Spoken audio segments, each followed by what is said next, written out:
This is Mandi Macias, and you're listening to my new song, Bad Boys. Make sure to go subscribe to DNC Digital right now.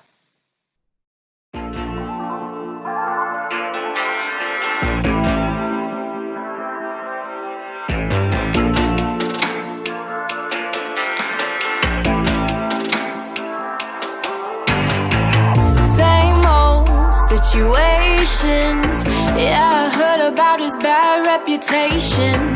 Can't stop temptations, so blinded by my plain infatuation. Cause I've been here before, I kinda like it, and I should just move along, but I can't fight it. The way he's turning me on is so exciting, I can't hold back anymore. Bad boys want them bad boys, bad boys. Bad boys want them bad boys, bad boys. Bad boys want them bad boys, bad boys. Shouldn't want them, no, I shouldn't want them. So bored of those good guys, all I get is just one kiss goodbye. I need something divine, heavy breathing got me feeling for him all night.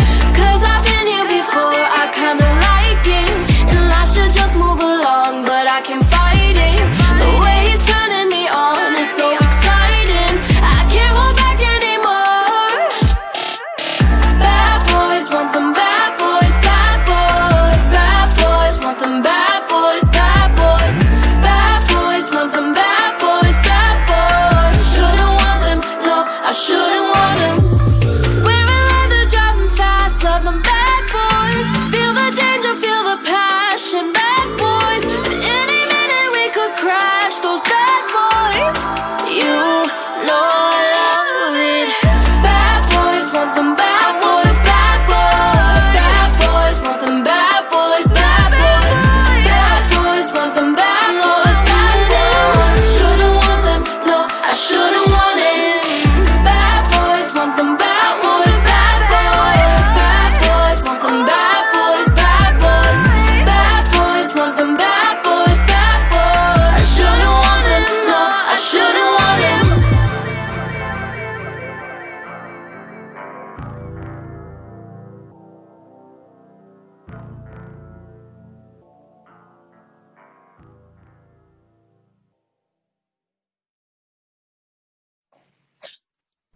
What's going on, everybody? This is D from DNC Digital, back with another episode of DNC Radio. What you just heard is Bad Boys from Mandi Macias. Mandi Macias is a lovely young lady who is on her way, doing a thing in the music business, but that's not the only thing that she's done. She's done so much other stuff. So that's exactly what we want to get into. Mandi, welcome to the show, miss. How you doing today? Hi, thank you for having me here. Yeah, thank you for taking the time out. I know you've been pretty busy. You just released Bad Boys a month ago. What's interesting about that cover is that your grandfather's on that cover. Is that correct? Yes, that is true. That is my grandpa. Unfortunately, I didn't get to meet him, but the house I'm in right now was actually the house that he bought, and my dad was raised in this house, so I feel really connected with him because I see all the photos of him in the house and playing music in the house. So it's really cool, and I felt like a cool way to honor him was to use that photo of him and his friends that were bad boys back then and use it for my cover. And it was just like such a perfect photo because it sums up everything, and it's so personal to me. So it was awesome, yeah. That's awesome. It seems like you're a very family-oriented person. You're the youngest of 5. Is that correct? Yes, I am. I'm the baby of actually 6. Were you I have the 5. one? Were you the one annoying everybody, singing and dancing all around the house? Actually, all of us would kind of join in. My family would jump in. My sisters where I'd do a little dance, and then I'd run upstairs, and then my sisters would like dress me really fast, and then I'd run back downstairs into the song and try to it was really fun. We would do family productions, but my brothers were always like, oh my goodness, not this again. But all the sisters were into it. It was fun. Yeah, you were a dancer from such a young age, but then you were also doing sports, and it says that you decided to go full-fledged into music. Can you talk about that decision and that conversation maybe you had with your parents then saying that you don't want to do sports and you want to continue doing music? Yeah, so actually it was extremely hard because I do love sports. Like I ran track for 6 years and I was very serious about running and I did the Junior Olympics, like everything, like did the whole ordeal. I ran for California in like cross country. It was really something that I was extremely passionate about. But it became when I was going into middle school, it was like I was dealing with hours of homework, then I was having vocal lessons, music lessons. I was doing musical theater, and then I had practice like every day of the week. So my schedule was just jam packed, and my mom was like, "Look at like things are starting to like not. You can't go be here and here at the same time. Like you can't be at two places at once." And she was like, "You have to decide what is more important to you. Do you want to see where track takes you, or do you want to see where music takes you?" And I just remember bawling. It's like I felt like my heart was being ripped into two. But something about music just made more sense to me. Something that was just more alluring to me than running. And I decided like I don't have it in me to give up music, so I decided that I wanted to continue doing my music. But I still run. That's my main source of cardio. I still do my miles and everything. So I didn't completely give it up. I just gave up the competitive aspect of it. Before we get into the progress of you and your career, you talk about any influences that you had musically growing up as a little girl? Definitely. Gwen Stefani from No Doubt. I love Gwen Stefani. That is my girl. Oh my goodness. I like that she's like a pop princess, but she's also like a force to be reckoned with in the alternative like community. She's just very like edgy, pushes the boundaries of like what a woman is. And I love that she's always like testing the limits and she's such a like dynamic person in the industry and I love Gwen Stefani. Honestly, I have so many idols. I love Gwen Stefani. I really love Lady Gaga. I like that she can do whatever she wants and doesn't care what people think. And that one minute she can do a movie and the next minute she's dropping a new single with Ariana Grande. Like I'm so inspired by strong women in the industry that just do what they want creatively. And I love that. Yeah, the women that you just named are very, very strong women, both musically, you know, their voices are insane. Yeah. And as women themselves, they are strong women. Do you feel that being the quote unquote strong woman and having that image put out there is something that you need to survive? Or do you think it's more, do you think it's something that some female singers have to do in order to survive because it's so competitive out there?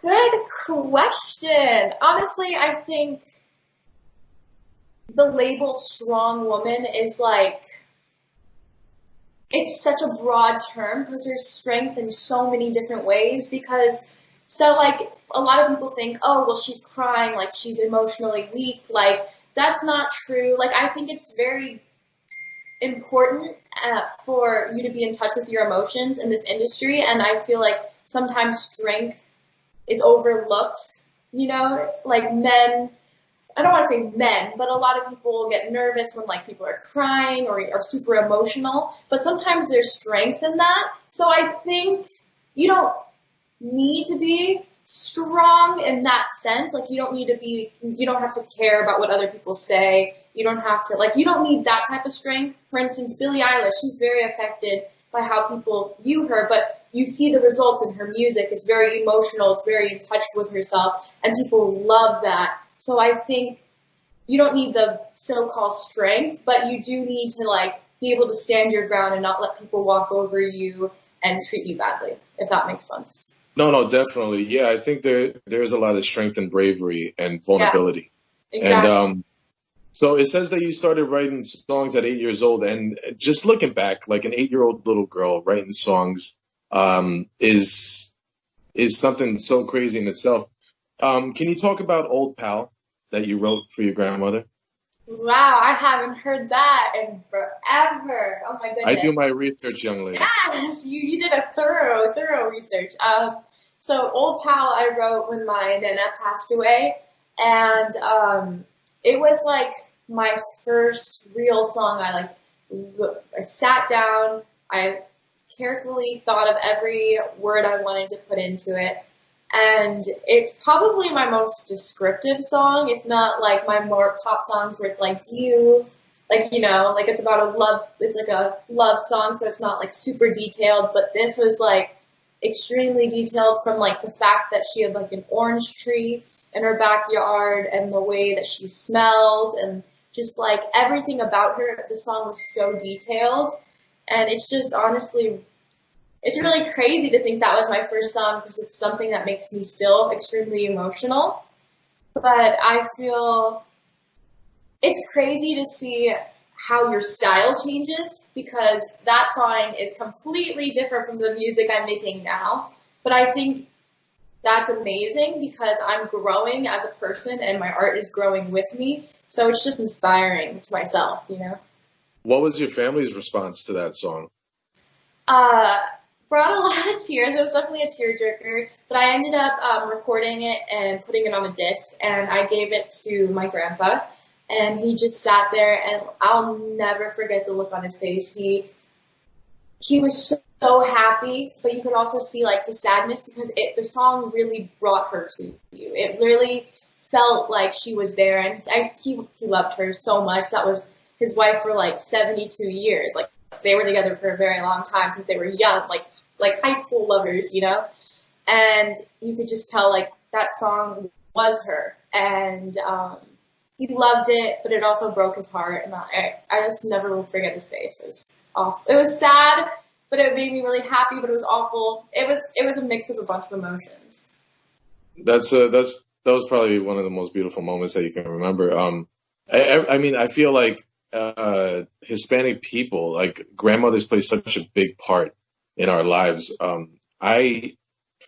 My mom was working a lot, so I was with my grandparents a lot, and I get my work ethic from my mother, but I am who I am because of my grandparents. So I remember that the day after my grandmother passed away, something woke me up.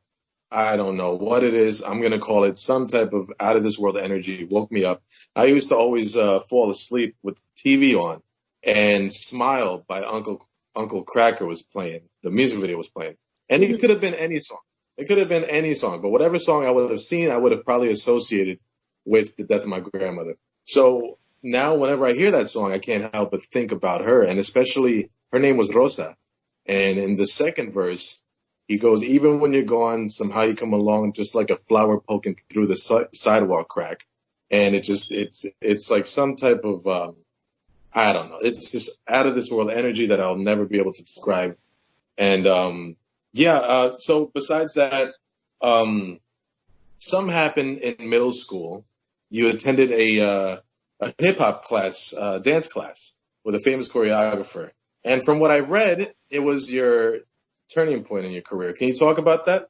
Yeah. Wow. You're really doing your research. I'm like, wait, I took a dance class? I'm like listening. I'm like, oh yes, this happened. Your mom's like, don't you remember? Like, I know my mom's looking at me too, like, which dance class is he talking about? So I was not a dancer, and I had dancer friends in my musical theater group that were like, come on, it's an easy dance class, you got this. And I'm like, okay, easy, I can do this. I go, oh my goodness, I was not keeping up. I was embarrassed. I like hid in the corner, and I remember he was a big choreographer. He had choreographed for Britney Spears before and some other people, and so I was really out of my comfort zone. And I remember he called me out, and he was like, "Come to the front," and I was just like, so I stumbled. I dragged my feet to the front, and I was like, okay. And then he was like, all right, now do the music, and I kind of just faked it till I made it, and it was all fun, and I liked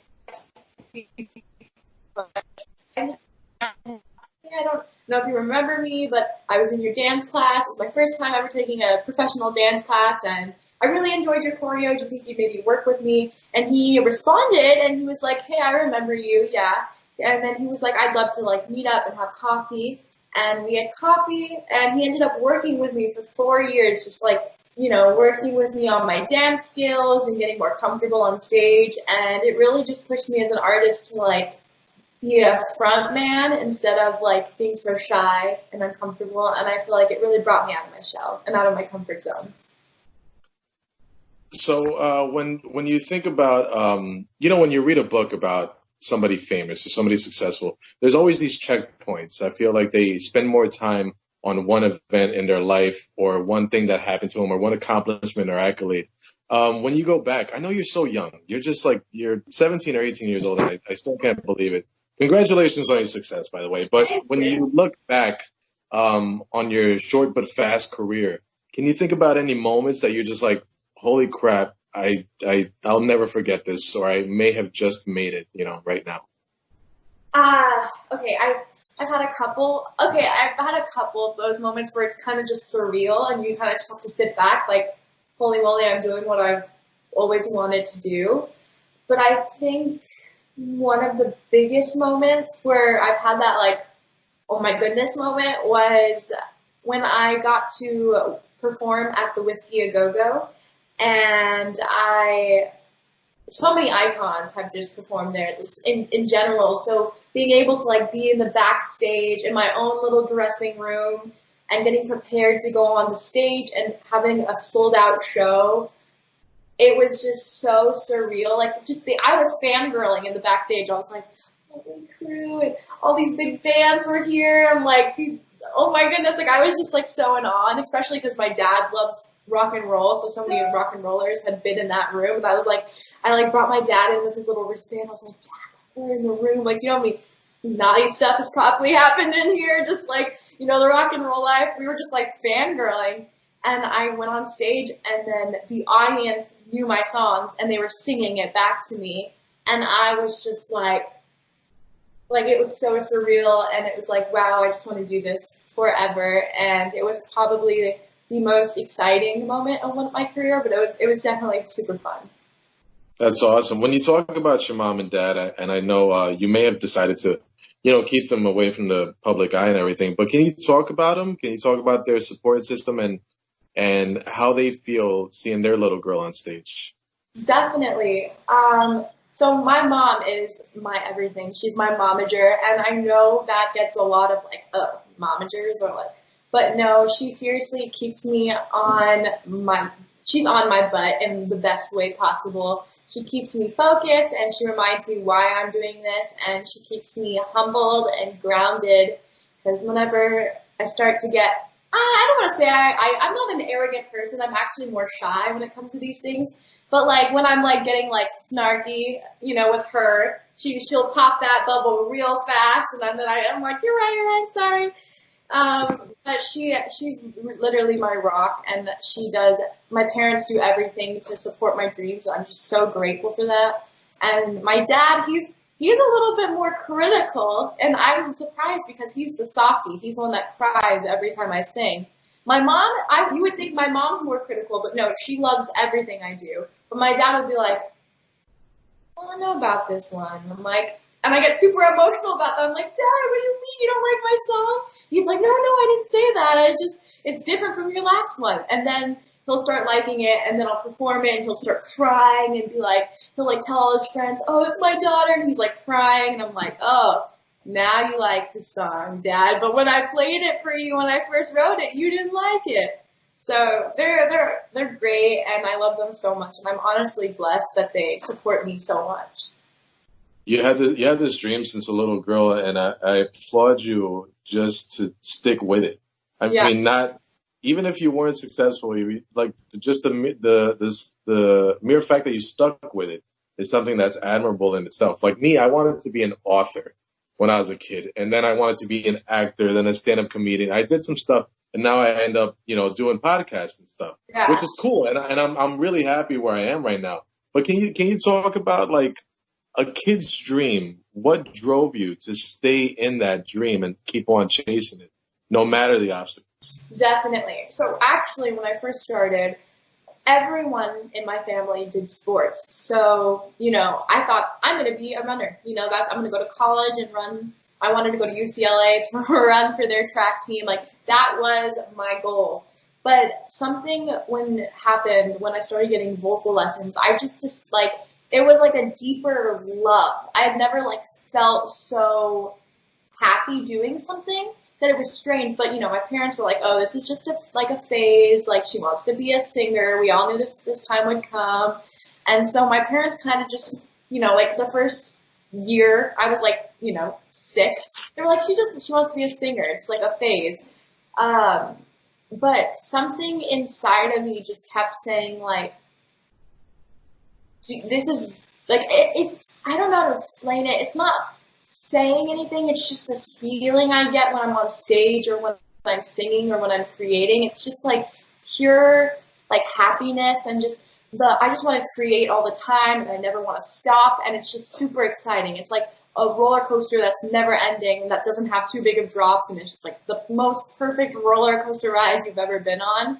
And it just makes me keep doing it and keep doing it.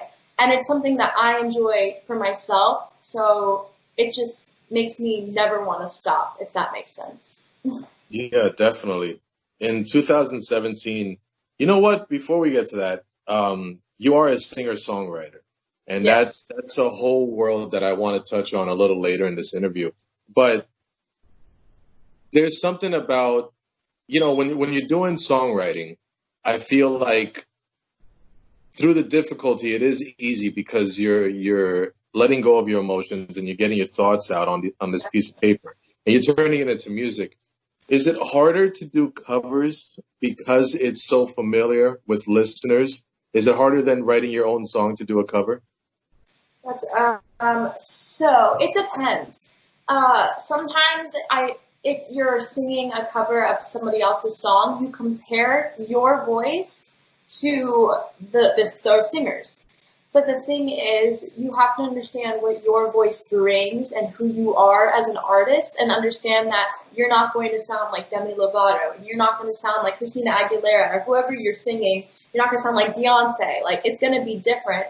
But then take that. I have to remind myself, because I'm very hard. If I don't sound like Beyonce while I'm singing one of her songs, I'm like, oh God, that was awful. That was awful. Because everyone wants to hear Beyonce on that song. But if you take that song and you change it and you make it yours, and this is kind of where the singer-songwriter in me kind of comes out. If I take her song and I change it around, if I take Single Ladies and I slow it down and make it more of a sad song than like an uplifting, like, oh, Single Ladies, and I make it like a slow, like, sad song and like use my voice to tell a different story using her words, it's something that is completely new. No one's ever heard, and they're going to want to listen to that because it's no longer Beyonce's Single Ladies, it's your Single Ladies.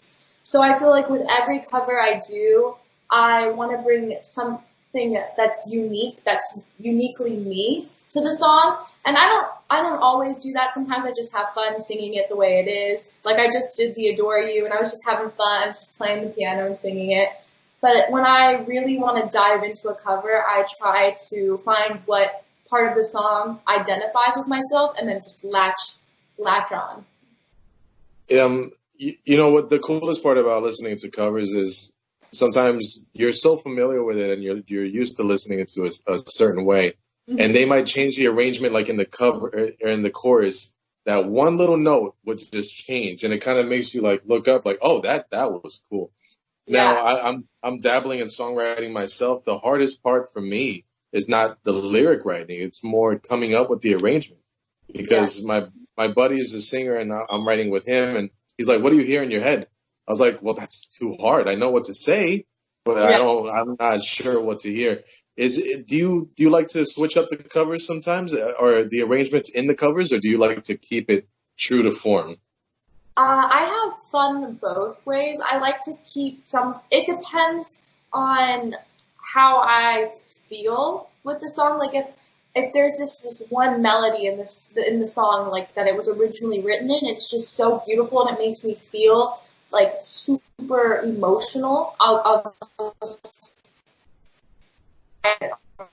feel that it like excites me a little bit more, or it makes me feel something deeper. I'll like just throw it out there and see if I like it. And if I'm like, ooh, I'm like, okay, I'll dial that back and I'll keep it true to form. But I generally just see what feels most natural to me, because once again, it's my voice, and sometimes a big crazy run that Ariana Grande can do is not going to feel as comfortable for me, so I'll do a run that's more in my style, if that makes sense. Yeah, definitely. What I wanted to get to in 2017, you covered "Crying in the Club" by Camila Cabello, and that it looks like it. I mean, I looked it up, and it's good, and the production was awesome. Thank But you. was there a certain reason you chose that one? And talk about the response that you saw to that cover. That's a good. I honestly just was obsessed with the song. I had it on replay for like a month, and we decided like, all right, I've been training my vocals, I've been training my body, I've been training my dance skills. What do I do now? And one of my mentors were like, well, you could release a cover and do a fun little video for it for YouTube and just see how, how your fans react to that or how your family and friends react to it. And so I was like, yes, cover, let's go. And so we recorded a cover and we did it professionally. We had a friend who had a studio. So we went into her studio, we just laid it out. I did so many harmonies. I was having the best time. I was dancing and just like feeling the song. And it just responded really well. And I think it's because I loved the song so much and how excited I was to like sing Camila Cabello's Crying in the Club. Like I was just like, oh, I bet I have to do this song. I just love it. And I had fun, and I think people had fun listening to it because I had fun while I was recording. So it was a great first move as moving into my artistry. As a singer-songwriter, you're actually categorized, like your music is categorized under the pop singer-songwriter stuff. When you do write your own songs, is it difficult for you, or are you afraid that maybe it's going to get lost in the pop category or behind the beat, something like that? Sorry, can you repeat that? You broke out just a little bit. No, yeah, sure. When you're writing songs, and it means a lot to a songwriter to write their own song. A lot of people in pop have songwriters, but you're doing it all yourself. Mm-hmm. Are you afraid that it's going to get lost in the pop beat or in the pop world, that nobody's really listening to what you're saying and just pretty much dancing to what you're doing? I don't know. I don't really believe so, but I do have certain messages that I want in a more stripped down acoustic sound where I want it to really emphasize what I'm saying. But anything that I do, like production wise, I want it to add on and not take away. So if I feel that this drum sound is just really distracting from the melody, I'm gonna like tell my producer like, I don't know if I'm feeling that drum beat. Like it's cool, but I don't think this is the song. But any type of production, I really just want it to be cohesive and just really work well together. And so I don't really think so, but there is times that I'm like, okay, I want this to be strictly vocals and just piano and just let the story just run. I've read that your lyrics are very empowering and they bring awareness to teenage issues such as peer pressure and bullying. Can you look back? Have you ever gotten a message from a fan thanking you for using your platform to help them? And what kind of feeling does that give you, knowing that a song you just wrote can change a life? Definitely. So I did have someone reach out to me, and she was struggling because all of her friends were turning to like boys, but she has just found out that she is bisexual, but she wasn't really into boys the way that her friends were, and she didn't understand those feelings, and she felt peer pressured into talking to these boys, and they were throwing themselves on these boys, and she said when she heard my song, it was just she just bawled her eyes out because she didn't want to do these things. She didn't want to party. And honestly, the reason I make music, not only is it for me, something that I enjoy doing, but the main reason I create music is to make people feel less alone and make them happier or just feel okay with what's going on.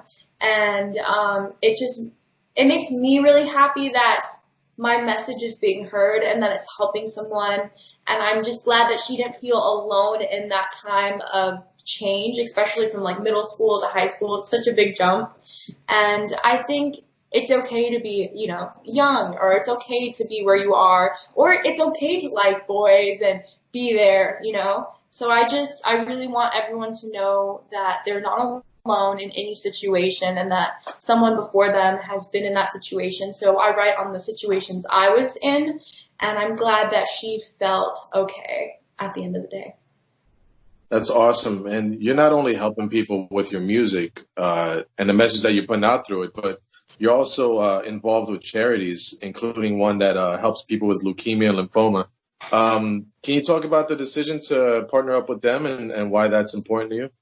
Definitely. One of my old kindergarten friends that I've, you know, been friends with forever, her little sister got lymphoma. It's a blood cancer. I can't say it right. I don't know if I'm saying it right, but she's really young. She was 7. She is 7. No, she's 8 now, but she was 6 or 7 when she was diagnosed. And she lost all of her hair, and she was just really sick, and she was in the hospital for a very long time. And I just saw like how much it affected her and the family and just the friends. And they decided, well, she got much better. She's much healthier. She is in remission. She's been in remission for like a year now. And she's just this little ball of energy, super positive and just wild little girl. And we decided to help out raise money for research on the cure for leukemia and lymphoma. Yeah, there we go, lymphoma cancer. And we called it the A team because her name was Aaliyah, and her name started with an A. And we raised quite a bit of money, and it was just overall a really fun and exciting experience.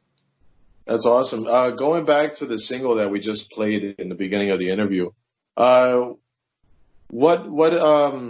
is Bad Boys about? And what are you trying to say? I mean, I can imagine already, but what made you want to write that one?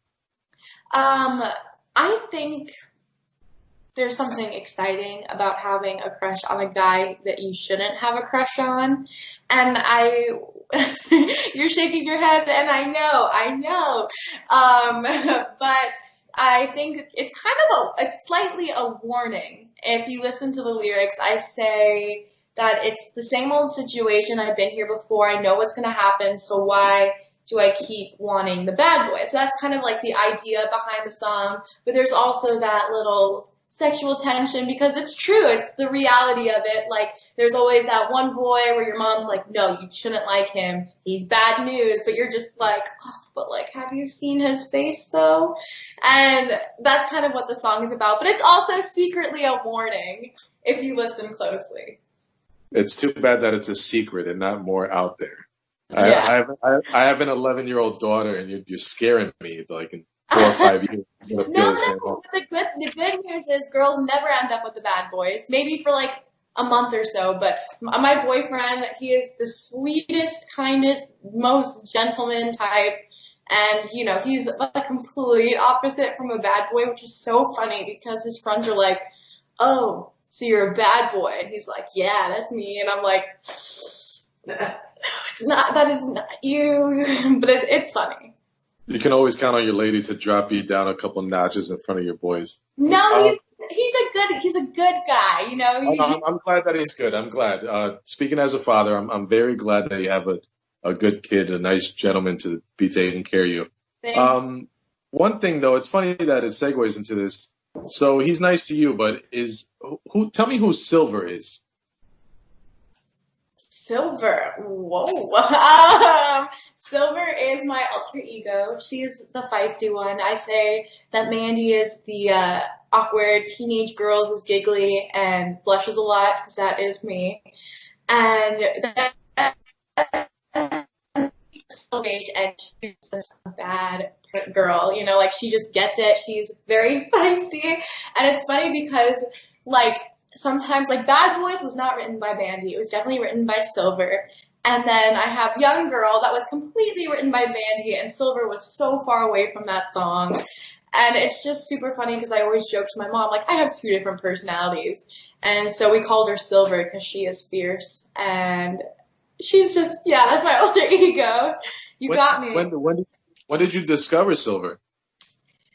Probably when I turned like 14, and I did what, I forgot what show I did, like a rock and roll kind of show thing where I was like front the band, and I got my own band, and I decided to sing Diana Ross songs, and I just got out there and something came out of me, and I'm kind of not a shy person, I don't want to say that, but I'm kind of awkward. And if you meet me in real life, I get nervous, I get like kind of shy, and I don't like to talk about myself too much, but when Silver comes out, I was in people's faces, I was like, I'm coming out, and I was like in like people's faces, and I was like flipping my hair, and I never flip my hair, and so my mom got home and was like, my dad got home, and he was just like looking at me like something, I was like not his child, and we were all just kind of like staring at each other. And my mom was like, what was that? And I was like, I have no idea. So we just made a joke that I have an alter ego named Silver. See, right now, by everything you're telling me, it looks like you have a lot of people around you that definitely and genuinely want the best for you. You got your mom and your dad and, the people who you work with in your music. As your career progresses, is there a fear that maybe you're going to have people around you that tell you, maybe that song that you wrote that you really, really like, we're not going to release it. Maybe you take this song and sing it, or maybe we're going to do this because the label wants this. Are you afraid of any of those moves or any of those people coming into your musical career? I'm definitely afraid that one day I'm going to get my artistic, creative side stripped, and that's definitely a fear of mine. We've definitely shut down some songs that I have. I have like at least 50 songs in the catalog that probably won't see the light of day, at least not from me.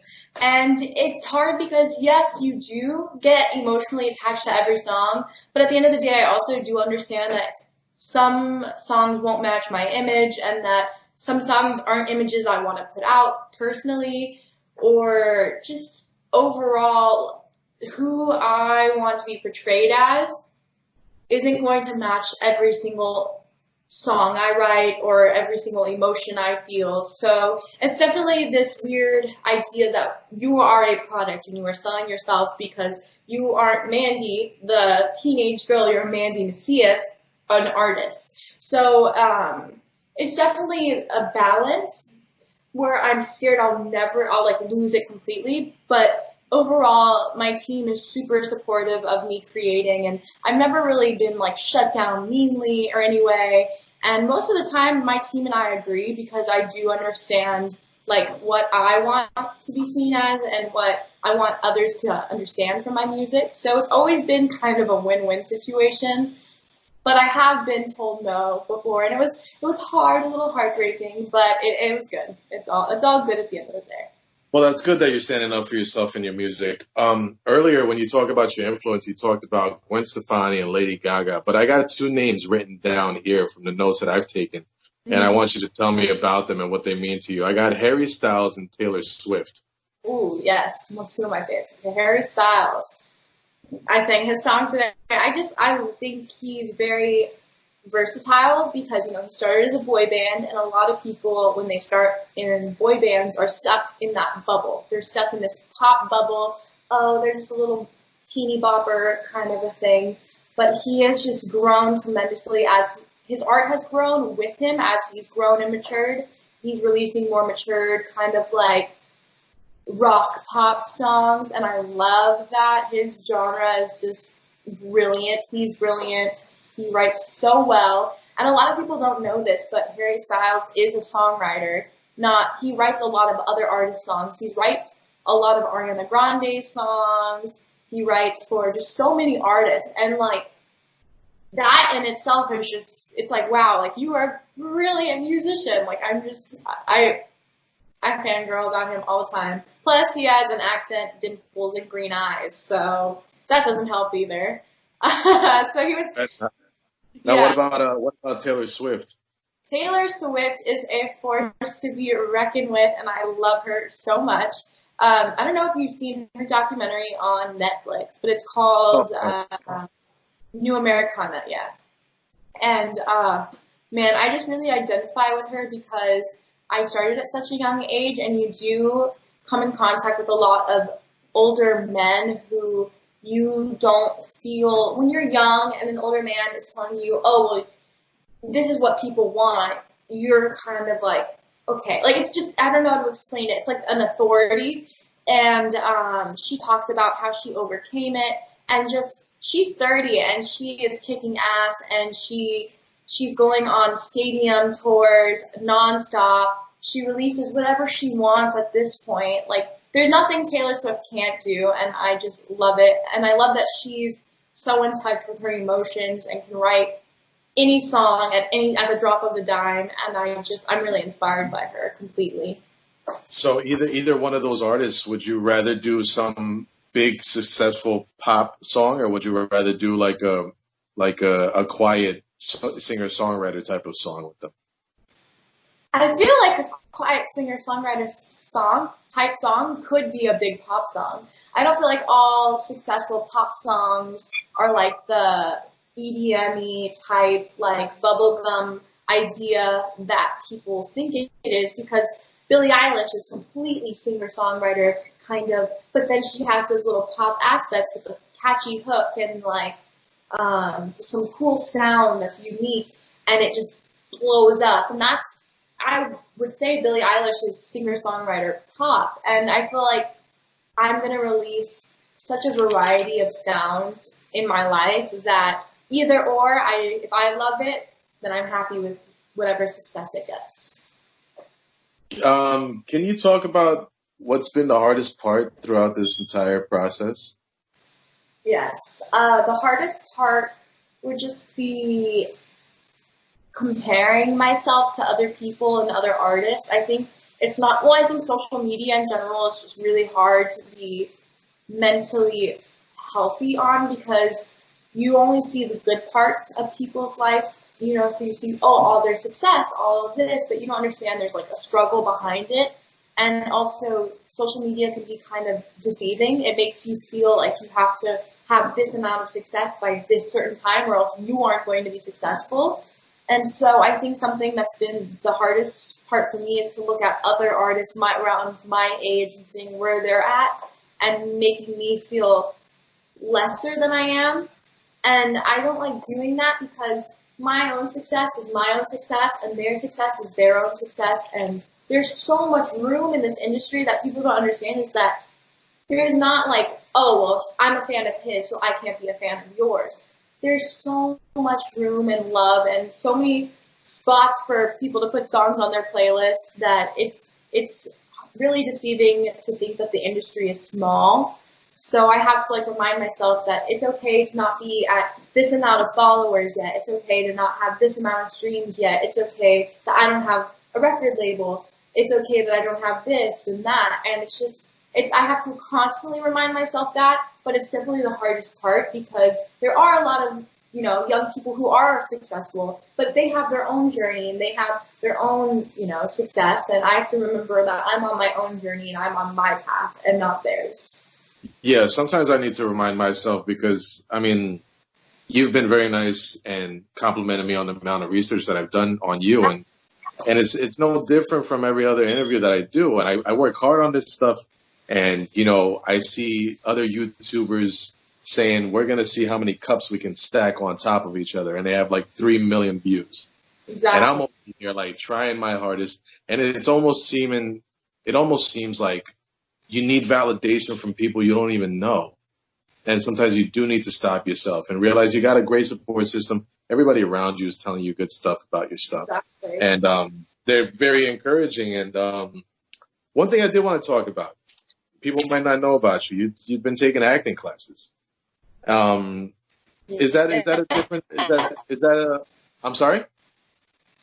All right, I said yes, I am taking acting classes. Oh no, it's okay. Does that provide a different type of liberation or some type of freedom when you use that creative outlet as opposed to singing?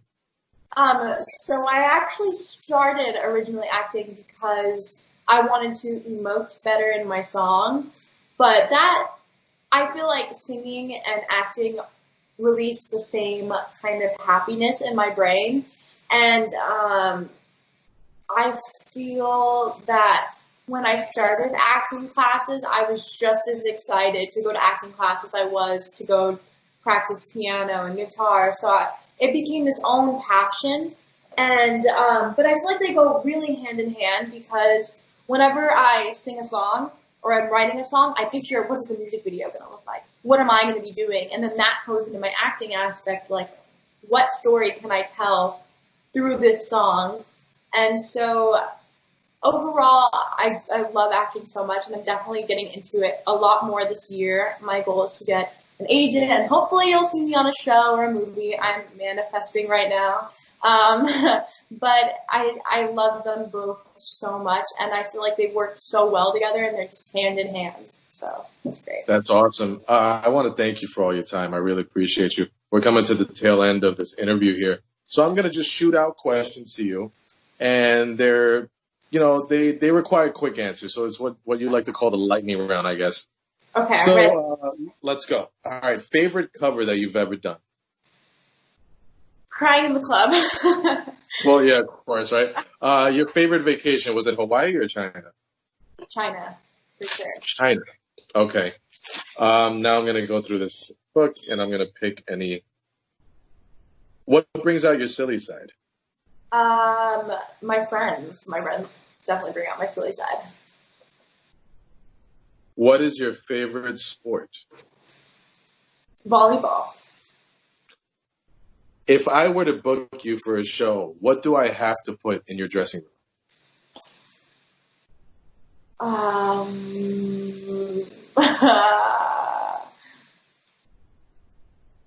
That's a really good question. My mom said water, but I mean, what is something that I would like really? Oh, beignets. Oh my God, I would do anything for beignets. I love them so much. So if you got beignets, I am for sure in your movie. Who's your guilty pleasure artist right now? Tyler, the Creator. I love Tyler, the Creator right now. Wow, okay. And who is the most underrated artist right now, you feel, that they don't get enough credit that they should? Oh, I listen to so many underrated artists. I would say it's hard because I love so many of them. But I would say there's this smaller band, and they're called Beach Breaks, and they have quite a following. But I love them. It's like beachy, kind of alternative rock sounds, and I think they're super underrated for such great music that they have. That's awesome. I'm grabbing all of these. I'm grabbing all of these questions from this awesome book that I found. 3,000 Questions About Me. Here's a good one that I found.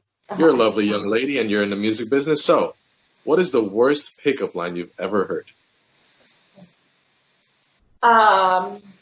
Worst pickup line. I honestly don't even think I've ever been picked up. I don't think anyone's ever said a pickup line on me. Yeah. I mean, I've been flirted with, but I've never got like a cheesy pickup line. Well, I really want someone to. You really want somebody to use a cheesy pickup line on you? Is that what you're saying? Yeah, just to have the experience, I would want to have my awkward response back, and then that would be a great story to tell my friends. But no. Well, I'm sure somebody's going to send you a stupid message after this interview. I'm ready.